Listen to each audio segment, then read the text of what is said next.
decayó un pelo. En vísperas de casarse estaban Julia y Antón y mira por donde el diablo yo descompuso la unión.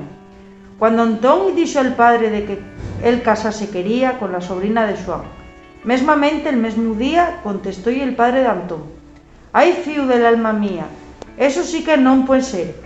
En secreto lo tenía y hoy me obliga al menester. Por Dios, nun esplayes, mío fíu, lo que te voy a decir. Juliana ye fía mía». Quedó Antón en desconcierto con la noticia del padre y díxolle: «Veo lo muerto si la golifa mio madre».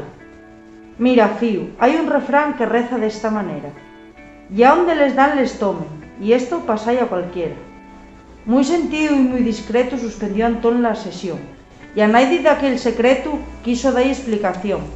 Como la madre de Antón quería tanto a Juliana, al quedar regazaón no y dio muy buena espina. Llamólo un día al so cuarto y díxolle: «Vamos a ver, el casión con Julina, entonces, ¿pa' cuándo va a ser?» «Ay, madre, dame vergüenza el contai lo que pasó. Pues decímelo a concienciar. No hay secreto entre tú y yo». Pues mira, resulta ser que el padre en una ocasión y la madre de Julia anduvieron de montón, y al parecer esa moza ye fía del gran Vibrón.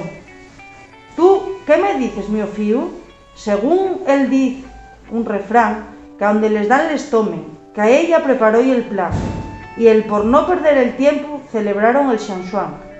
Con que a donde les dan les tomen, y a donde les tomen les dan, mira fíu, soite clara, non descompongas el plan y cásate con Juliana.